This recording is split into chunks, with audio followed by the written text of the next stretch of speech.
সমুদ্রের পানি আগুনে পরিণত হবে, পাহাড়গুলো তুলোর মতো উঠতে থাকবে, আসমান ফেটে চৌচির হয়ে যাবে, তারকারাজি খসে পড়বে, পৃথিবী নামক এই গ্রহটি চূর্ণ বিচূর্ণ হয়ে যাবে এবং কেউ অবশিষ্ট থাকবে না, সবাই মারা যাবে।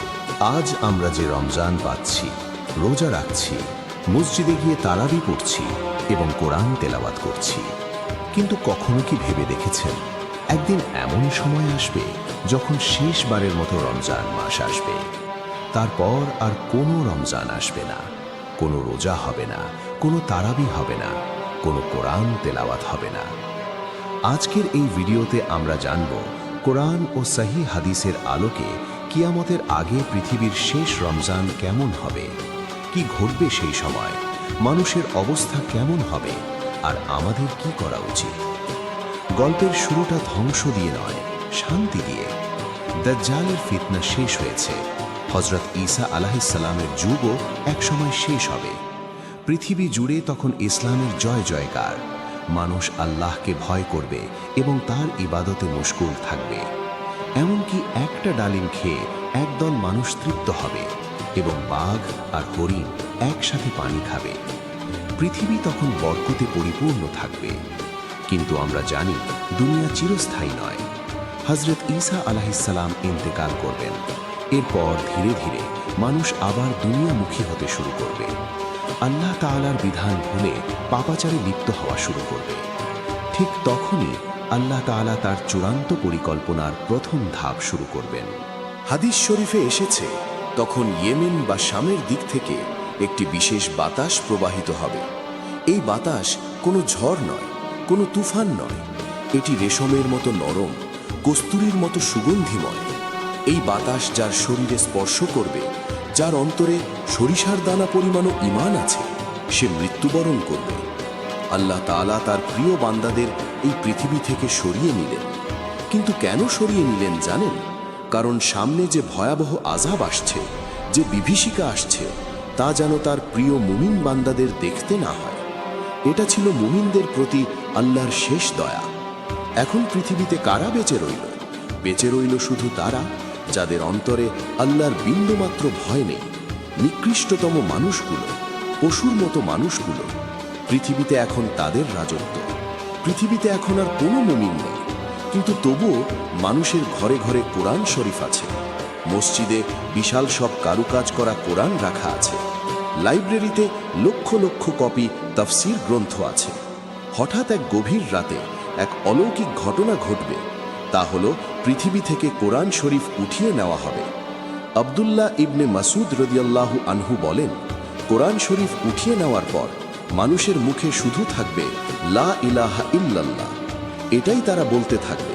কিন্তু এই লা ইলাহা ইল্লাল্লাহ তাদের কোনো উপকারে আসবে না, কারণ তারা এর অর্থ বুঝবে না, এর দাবি পূরণ করবে না। যখন কোরআন উঠিয়ে নেওয়া হবে, তখন রোজার বিধানও চলে যাবে, কারণ রোজার বিধান কোরআনে আছে। যখন কোরআন থাকবে না, তখন রোজার বিধানও থাকবে না। হুযায়ফা রাদিয়াল্লাহু আনহু থেকে বর্ণিত, রাসূল সাল্লাল্লাহু আলাইহি ওয়াসাল্লাম বলেছেন, ইসলাম এমনভাবে মুছে যাবে যেমন কাপড়ের নকশা মুছে যায়। সেই সময়ে মানুষের ঈমান দুর্বল থাকবে, অনেকেই রোজা রাখবে না, যারা রাখবে তারাও সঠিকভাবে রাখবে না। এমনকি কোরআন উঠে যাবার পরে রমজান মাস আসবে ইসলামী ক্যালেন্ডার অনুযায়ী, কিন্তু কেউ রোজা রাখবে না, কারণ তারা জানবেই না রোজা কি। এমনকি মানুষের উপর এমন সময় আসবে যখন কেউ কবরের পাশ দিয়ে যাবে এবং বলবে, হায়, আমি যদি এর জায়গায় হতাম তাহলেই ভালো হতো। কারণ সেই সময়ের ফিতনা এত বেশি হবে যে মানুষ মরে যাওয়াকে জীবিত থাকার চেয়ে ভালো মনে করবে। আল্লাহর নাম নেওয়ার মতো কোনো কিতাব, কোনো মানুষ আর এই ধরাধামে রইল না। পৃথিবী এখন সম্পূর্ণ অন্ধকার, জাহিলিয়াতের চূড়ান্ত পর্যায়। ধীরে ধীরে সেই সময়ের দিকে এগিয়ে যাচ্ছি আমরা। ভাবুন তো, ইসলামী ক্যালেন্ডার বা চান্দ্র মাস অনুযায়ী আকাশে চাঁদ উঠল। এটি রমজানের চাঁদ। 1400 বছর ধরে এই চাঁদ দেখলে মুমিনদের হৃদয়ে খুশির জোয়ার বয়ে যেত। কিন্তু আজ পৃথিবীর কেউ আকাশের দিকে তাকালো না, কেউ বলল না মোবারক হো মাহে রমজান, কারণ মানুষ ভুলেই গেছে রমজান কি জিনিস? সেই রমজানের দিনগুলো কেমন হবে? সাহারিবিহীন ভোর, পূব আকাশে সূর্য উঠল, কিন্তু কেউ শেষ রাতে উঠল না, সাহারি খেল না। সবাই গভীর ঘুমে মগ্ন অথবা পাপাচারে লিপ্ত। আজানবিহীন জোহর আসর, দুপুর গড়িয়ে বিকেল হলো, মিনারের মাইকগুলো অকেজো হয়ে পড়ে আছে, কোনো হাই আলা সালা ধ্বনি নেই। ইফতারবিহীন সন্ধ্যা, সারাদিন মানুষ খেলো, পান করলো, অশ্লীলতায় মত্ত থাকলো। সূর্যাস্ত গেল, কিন্তু কেউ ইফতার নিয়ে বসলো না। খেজুর আর পানির তৃষ্ণা কারোর নেই। তারাবিহীন রাত, মসজিদগুলো ভুতুড়ে বাড়ির মতো দাঁড়িয়ে আছে, সেখানে আলো জ্বলছে না, কাতার দিয়ে কেউ দাঁড়াচ্ছে না, কোরআনের তিলাওয়াত নেই। নবী মুহাম্মদ সাল্লাল্লাহু আলাইহি ওয়াসাল্লাম বলেছেন, কিয়ামতের আগে যে রমজান আসবে, তখন লোকেরা রমজানে একটি বিকট আওয়াজ শুনতে পাবে। এই আওয়াজ এতটাই রহস্যময় ও ভয়ঙ্কর হবে যে মানুষ ও অন্যান্য প্রাণীরা ভয় পেয়ে যাবে এবং সবাই সেই আওয়াজের উৎস খোঁজার চেষ্টা করবে, কিন্তু তারা সেই আওয়াজের উৎস খুঁজে পাবে না। সেই রমজানের পর থেকে মানুষ তাদের ঘরের মধ্যে 1 বছরের খাবার জমা করা শুরু করবে, কারণ সেই আওয়াজের পর জমিনে ফসল হবে না এবং মানুষ অনাহারে থাকবে, ব্যাপক দুর্ভিক্ষ দেখা দেবে। হাদিসে এসেছে, সেই সময়ের কিছু বৃদ্ধ লোক বেঁচে থাকবে, তারা বলবে, আমরা আমাদের বাপদাদাদের বলতে শুনেছি লা ইলাহা ইল্লাল্লাহ, তাই আমরা শুধু অভ্যাসবশত এই শব্দটা বলি, কিন্তু আমরা জানি না নামাজ কি, রোজা কি, জাকাত কি। এটাই পৃথিবীর শেষ রমজান, এক উপবাসহীন, ইবাদতহীন, রহমতহীন রমজান। আল্লাহ তাআলা তার রহমতের চাদর পৃথিবী থেকে গুটিয়ে নিয়েছেন। পৃথিবী এখন প্রস্তুত হচ্ছে মহাপ্রলয়ের জন্য। রমজান চলে গেল, কিন্তু পাপ থামল না। মানুষ তখন পশুর মতো হয়ে গেছে। হাদিসে এসেছে, তারা রাস্তার মাঝখানে গাধার মতো প্রকাশ্যে ব্যভিচার করবে, লজ্জা শরম বলতে কিছু থাকবে না। ঠিক ওই মুহূর্তে ঘটবে এক হৃদয় বিদারক ঘটনা। বাইতুল্লাহ, আল্লাহর ঘর কাবা, যাকে এতদিন আল্লাহ রক্ষা করেছেন, আব্রাহার হাতি বাহিনীকে ধ্বংস করেছেন, কিন্তু এবার আল্লাহ আর বাধা দেবেন না, কারণ তার নাম নেওয়ার মতো কেউ নেই।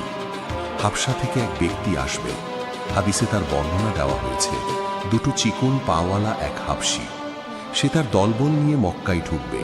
তারা কুদাল আর শাবল দিয়ে কাবার দেওয়াল ভাঙতে শুরু করবে। তারা কাবার গিলাপ ছিঁড়ে ফেলবে, পাথরগুলো একে একে খুলে ফেলবে, কাবার ধন সম্পদ লুট করবে, কিন্তু তাদের বাধা দেওয়ার মতো কেউ থাকবে না। আকাশ থেকে কোনো আবাবিল পাখি আসবে না, কারণ কাবার মালিক আল্লাহ নিজেই সিদ্ধান্ত নিয়েছেন, এই পৃথিবী তিনি আর রাখবেন না। পাপ যখন কানায় কানায় পূর্ণ, তখন প্রকৃতি তার নিয়ম ভাঙতে শুরু করল। একদিন সূর্য ডুবল, নিয়ম অনুযায়ী পরদিন সকালে সূর্য ওঠার কথা। মানুষ ঘুম থেকে উঠল, অফিসের জন্য, কাজের জন্য তৈরি হলো, কিন্তু জানালা দিয়ে বাইরে তাকিয়ে দেখল এখনো ঘুটঘুটে অন্ধকার। ঘড়ির কাঁটা সকাল 8টা, 9টা, 10টা পার হয়ে গেল, কিন্তু ভোরের আলো ফুটছে না। মানুষ ভাবল হয়তো সূর্যগ্রহণ, কিন্তু না, ঘন্টা গড়িয়ে দুপুর হলো, বিকাল হলো, অন্ধকার কাটে না। কিছু বর্ণনায় এসেছে একটানা 3 থেকে 4 দিন, মতান্তরে 3 রাত পৃথিবী অন্ধকারে ডুবে থাকবে। চারদিকে পশু পাখির আর্তনাদ, বাচ্চারা ভয়ে চিৎকার করছে, বড়রা পাগলের মতো ছুটোছুটি করছে। সূর্য কোথায়? সূর্য কি মরে গেছে? আর কি দিন হবে না? পুরো পৃথিবী এক ভয়ঙ্কর আতঙ্কে জমে যাবে। দীর্ঘ সেই রাতের পর হঠাৎ দিগন্ত আলোকিত হয়ে উঠবে। মানুষ খুশিতে চিৎকার করে বলতে থাকবে, সূর্য উঠেছে, সূর্য উঠেছে। সবাই দৌড়ে ছাদে এবং রাস্তায় বেরিয়ে আসবে, কিন্তু তাদের মুখের হাসি মুহূর্তেই ভয়ের চিৎকারে রূপ নিবে, কারণ সূর্য পূর্ব দিক থেকে ওঠে নাই, সূর্য উঠেছে পশ্চিম আকাশ থেকে। পশ্চিম আকাশে সূর্য দেখে মানুষ বুঝতে পারবে সব শেষ। এটি সেই মহাপ্রলয়ের দিন। কোটি কোটি মানুষ মাটিতে লুটিয়ে পড়বে, তারা কাঁদতে থাকবে আর বলবে, হে আল্লাহ, আমাদের মাফ করে দাও, আমরা ভুল করেছি, আমরা ঈমান আনলাম। কিন্তু আফসোস, আসমান থেকে ততক্ষণে ফয়সালা হয়ে গেছে।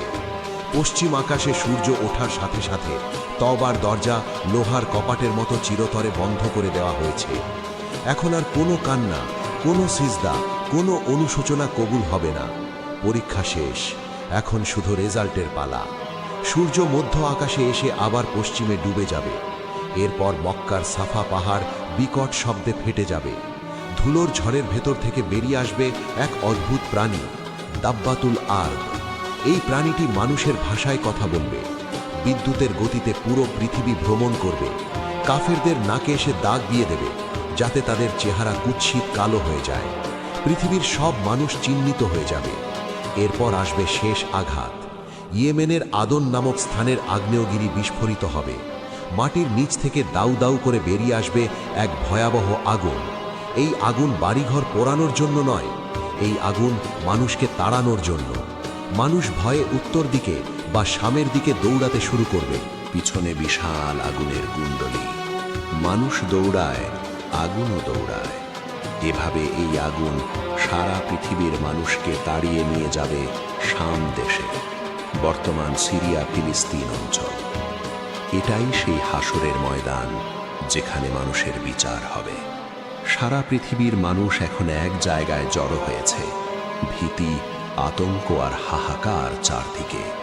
ঠিক তখনই আল্লাহর আদেশে ফেরেশতা ইসরাফিল আলাইহিস সালাম শিঙায় ফু দিবেন। সেই আওয়াজ প্রথমে ছিল হালকা, মানুষ কান পেতে শুনবে। ধীরে ধীরে আওয়াজ বাড়তে থাকবে। অতঃপর এমন বিকট শব্দ হবে যে মানুষের কানের পর্দা ফেটে যাবে। কলিজা ফেটে মানুষ মরতে শুরু করবে। পাহাড়গুলো তুলোর মতো উঠতে থাকবে। সমুদ্রের পানি আগুনে পরিণত হবে। আসমান ফেটে চৌচির হয়ে যাবে। তারকারাজি খসে পড়বে।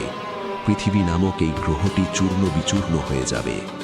সবাই মারা যাবে, আর কেউ অবশিষ্ট থাকবে না। প্রিয় দর্শক, গল্পটি শুনতে হয়তো আমাদের ভয় লাগছে, শরীর শিউরে উঠছে, কিন্তু মনে রাখবেন এই ঘটনাগুলো ঘটবেই। কিন্তু প্রশ্ন হলো, আমরা কেন এই আলোচনা শুনলাম? শুধু ভয় পাওয়ার জন্য না, আমরা শুনলাম সতর্ক হওয়ার জন্য। আজ এখনো আমাদের সামনে কোরআন আছে, অক্ষরগুলো এখনো মুছে যায়নি। এখনো রমজান মাস এলে আমরা রোজা রাখতে পারি, এখনো সিজদা করার সুযোগ আছে। কিন্তু আপনি কি গ্যারান্টি দিতে পারেন আগামী রমজান আপনি পাবেন? হয়তো আপনার জীবনের শেষ রমজান খুব কাছেই, হয়তো এই রমজানই আপনার শেষ সুযোগ। আসুন সেই দিন আসার আগেই আমরা পরিবর্তন হই। প্রতিদিন অন্তত এক পৃষ্ঠা হলেও কোরআন পড়ুন, অর্থ বুঝুন। কিয়ামত দিবসে এই কোরআনই আপনার জন্য সুপারিশ করবে। নামাজকে বোঝা মনে করবেন না, এটি আল্লাহর সাথে আপনার যোগাযোগের মাধ্যম। কিয়ামত খুব কাছে, এখনো সময় আছে। আসুন আমরা তওবা করি এবং আল্লাহর পথে ফিরে আসি। আল্লাহ আমাদের সবাইকে ঈমানের সাথে মৃত্যু দান করুন এবং শেষ জামানার ভয়াবহ ফিতনা থেকে হেফাজত করুন।